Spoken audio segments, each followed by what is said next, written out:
Thank you very much for inviting me along. Just before I came here this morning, I was on the Paul Henry show talking about the effectiveness of shampoos with people who've got their hair dyed. So if you want any information on that, I'm your person. Look, I thought I might start today, given that your theme is being consumer-centric, giving you a wee test as to how much you know about consumer laws and regulations. So if you'd all like to stand.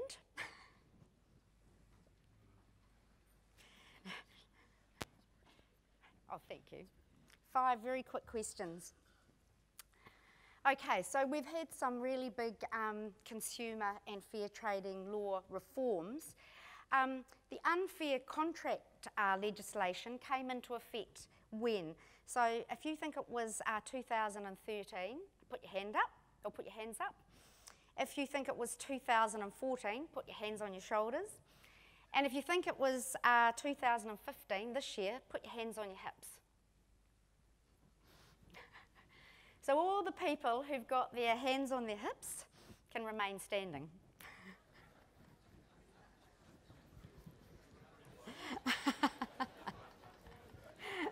Okay, for the shoppers amongst you, who decides the outcome if a customer brings something back with a minor problem, like a broken zip? So put both hands up if you think it's the business. Put your hands on your hips, your shoulders if you think it's the customer. And put your hands on your hips if you think you negotiate the outcome. So everybody who's got their hands up can stay standing. It's the business who decides if it's a minor problem. Okay, we're getting down to the wire here quite quickly. If I buy from a trader online, do I have Consumer Guarantees Act rights? So both hands up if you think the answer is yes. Hands on your shoulders if you think no. And if you think C, depends on whether the item is new or not, put your hands on your hips. So all the people who've got their hands up, stay standing. Are consumers entitled to a refund if a product is out of warranty? So hands up for yes, hands on your shoulders for no, and not sure, put your hands on your hips. So everyone with their hands up, stay standing. I think there's 2 of you left. Right, who's going to win? Who enforces the Fair Trading Act? Is it A, the Commerce Commission? So put your hands up. B, the police, put your hands on your shoulders. C, consumers have to take action themselves, so put your hands on your hips for that.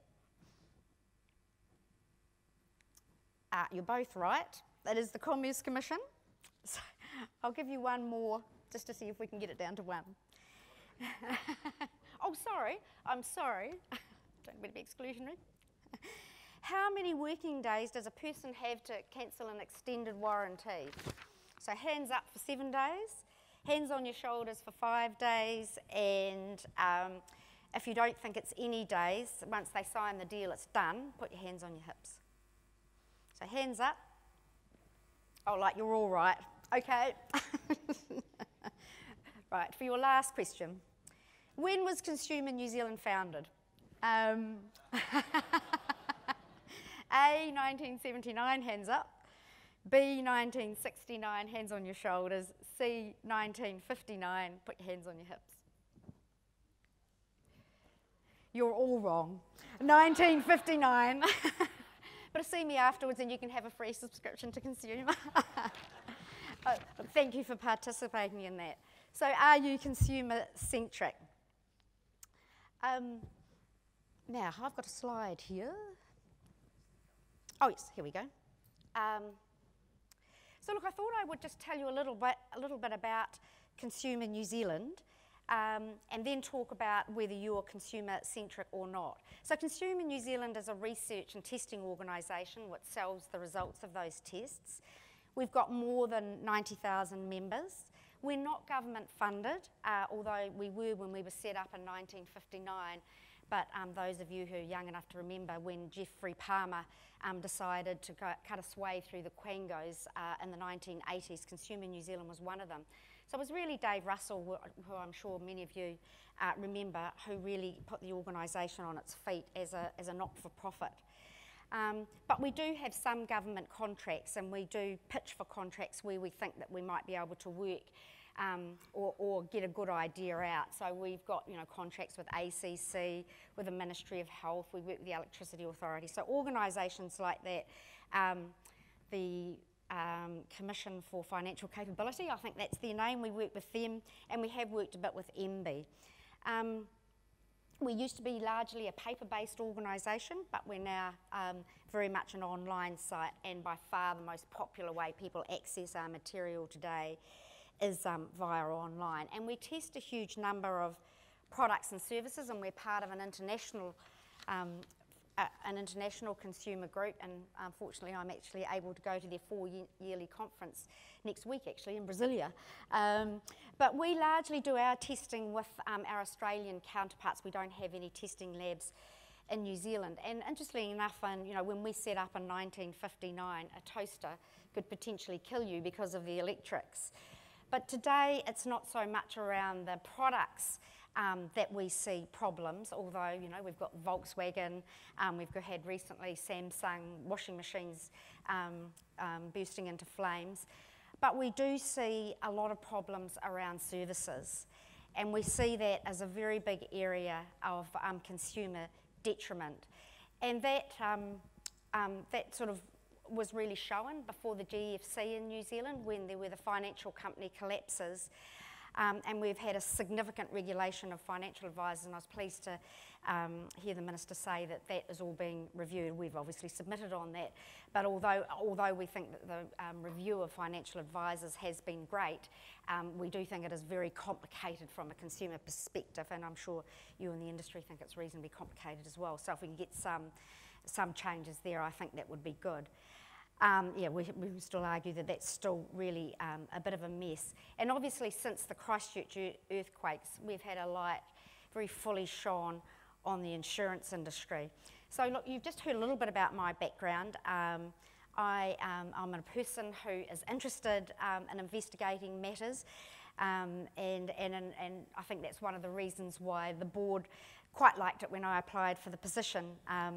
And why the job had some appeal for me. Interestingly enough, when David Russell left, he wrote a blog, and he was quite a modern person. And the most responses he ever got was when he wrote a blog about him leaving, and it was people saying how sad they were that he was leaving. And there was one woman who responded and said that she'd never considered sleeping with anyone but her husband, but in David Russell's case, she might make an exception. So I think that said a lot about the organisation, hopefully. But insurance articles are among the most popular articles that we do. And we are really gearing up to try and display some of our results in a much better way, but people are intensely interested in insurance. And I guess that's because it is an expensive part of their household bills, but it's such an important part of their lives. And although it may be a grudge purchase, it is also a peace of mind purchase, and I know I'm talking to people who fully know how well that is. People want to believe that they have insurance, if something goes wrong, they are covered. When we put house and contents insurance on the cover of the magazine last year, it was one of our best-selling magazines, so we really do know how important insurance is to people. And we'd like to do a lot more about that, and we'd like the industry to help us a lot more. So when Tim asked me to speak today, he said, don't just give us the problems, give us some solutions. So we'll talk a bit more about that. So what I'm just going to quickly talk about your code, comparing prices and products, sum assured, unfair contracts, and disclosure. So just in terms of your code, I'd like to say congratulations for actually reviewing it and developing it. There are some very good points in it. Green one, yes. No. Oh, the big green one. So, the code. So you do outline examples of facts you might want to know, so a consumer is not left in the dark. And you do talk about turnaround times which seem reasonable.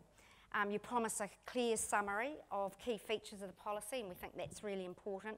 And we look forward to seeing some really good examples of those. And you all belong to a disputes resolution service which can consider breaches of the code. So I think that, you know, in terms of what you've done there, I think that you're to be congratulated, and you have set the standard quite high. One of the stated objectives of the review was to examine the adequacy of the code in the wake of the Christchurch earthquakes. Obviously, they were an unprecedented event, or they were unprecedented events, but they are the sort of events that people reassure themselves that they have insurance for. 5 years on, we have people still waiting for insurance claims to be settled, and we all seem, because New Zealand is a village, we all seem to have friends who have had issues with their insurance company. Now, I've got a friend, she settled this year after haggling for all of those years. The insurance company initially offered them $150,000 to settle on their property. They finally settled this year on $800,000. She's been through half a dozen claims managers, and for her it has felt like Groundhog Day. In one instance, in fact, I was with her when the insurance company actually rang. She had a letter and she said it didn't relate to her house. The person on the phone insisted that it did, yet it was for a small single-storey dwelling 4 doors down. My friend's house is large and 2 stories. And I think that sort of attitude hasn't helped. And you've got, you know, a North and South article which has just recently come out. In fact, the reporter came and talked to us about it, although we weren't quite sure what he intended to do. But the magazine cover describes the industry as not your friend, even though the article itself doesn't actually really come to that conclusion. And then you've had the Sarah Miles book, The Christchurch Fiasco and the Insurance Aftershock. So the industry, while it probably has done a really good job for quite a lot of people, it's the people who make the noise, the squeaky wheels, that actually get the attention. And has the industry covered itself in glory? Has it acted in good faith with its customers? And has it been consumer-centric? One of the things the industry did do was to move to sum assured for house insurance. And there's nothing necessarily wrong with it. There's, you know, has been a change for consumers, and it has been quite difficult for them to work out how their houses are going to be insured now. We've found that the industry calculators aren't that easy, and when we've sought experts to assist, we've found a really wide variation in the prices that they've given, valuations given for people's properties. So how do people really know whether they're getting adequate insurance in this new sum assured world? And you could argue, well, that's not really the industry's issue. All they're interested in is getting the number and deciding whether they're going to insure for that or not. But it has been particularly hard for the ordinary consumer to try and make head nor tail of this new way of doing things. And if the figures aren't reliable, then what happens when people come to make a claim? It'll be the consumer who suffers either by way of underinsurance or potentially the insurer disputing the claim. And last year when we looked at it, AA Insurance said 75% of its customers had not taken action since receiving their default sum renewal notice, and that potentially was 75% of their customers being underinsured. And I also note that some insurers are actually moving back to total replacement in certain circumstances like fire. Interestingly, the article on Sum Assured created the most comments I think we've had on our website when we get feedback on the articles we do, and none of it was particularly complimentary of the industry. And overseas, and it has been mentioned, and I want to talk a little bit more about this, is the ability to actually compare insurances is so much easier, and obviously in the UK it's very aggressive. So the industry does make it difficult here for people to compare on price. And I can sort of understand some of that reticence because you don't want, a drive to the bottom where price is the only thing that consumers can look at. But unfortunately, being able to compare things from an industry perspective is the way of the world, and from a consumer perspective, it is fantastic. And there's been mention of Uber and Airbnb and the price comparison sites in the UK, which I'm sure you've all seen these. There is an absolute proliferation of them. And what I would suggest, it would be far better for the industry to work with an organisation like ours, which is only interested in consumer benefit, than for a profit-driven international aggregator of comparisons to come into the New Zealand market. I'm sure that's not far away, and I guess you know that.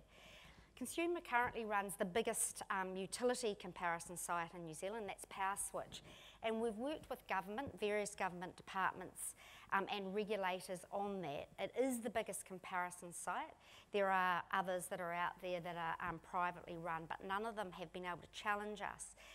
And what we've found now, because we think that the government money is actually going to run out for that, we are actually now funded by the Electricity Authority, is the industry wants to keep us going because they like the fact that we're independent, that we're accurate, that we're not going to be doing any deals, that you won't be able to advertise on the site and get your product up higher and potentially mislead consumers. PowerSwitch is now regarded as the most authoritative and informative energy comparison site. We also built a telco site which didn't get quite the same support from industry, but in fact did get some support in the end. It's down at the moment because we're trying to work out a better way of actually showing people telco comparisons, and the world has moved on since we built it. People these days are more interested in broadband speeds and data, but nevertheless, we are quite good at this thing. We know that the Financial Conduct Authority now keeps tabs on the industry in the UK, but I put that out to you. We'd be very interested in trying to set up something with you that worked for consumers. And in many respects, working with organisations like consumers might be your best outcome. Certainly the government is very supportive of that sort of thing happening for consumers, and they have supported us, as I've said, in electricity and in the telco space. And if I could suggest, you probably won't be able to hold out for much longer. We ourselves get approaches from third parties quite regularly. We've never found one that we thought that we could work with and still maintain our reputation. So I say again, we're happy to talk to you about that. Industry contracts. Contracts of utmost good faith. And we know that's what those sorts of contracts are, but we know the industry holds most of the cards. There is an asymmetry. You know a lot about what you're insuring. The consumer knows a lot less, but I know you want to know a lot about them. We were pretty disappointed that the government was actually persuaded by your industry to allow you an exemption from unfair contract terms. And I wonder if an industry that thinks that it is consumer-centric would want to do that. And so I'll just leave you with that. The government, as you heard this morning, has had reform sitting on its desk since 2007 as a result of Law Commission work that was done in 2004. So, two important areas I think for consumers are codifying disclosure obligations and limiting insurers' rights to avoid an insurance policy, and I think you've done some work on that latter in your code. But we think both of these still do require attention and probably legislation. As insurance is such an important part of people's lives. And we are still concerned that insurers can void what we would consider legitimate claims on the basis of innocent mistakes. We're not interested in regulation for regulation's sake, and we really appreciate the fact that you have put this effort into the code. But nevertheless, you know, we do think there is some regulation needed in the industry. We are really interested in what's going to happen around commissions for financial advisors, which impacts on you. But look, what I'd say is we live in a world, and I think you've just heard that too, where people find out stuff fast.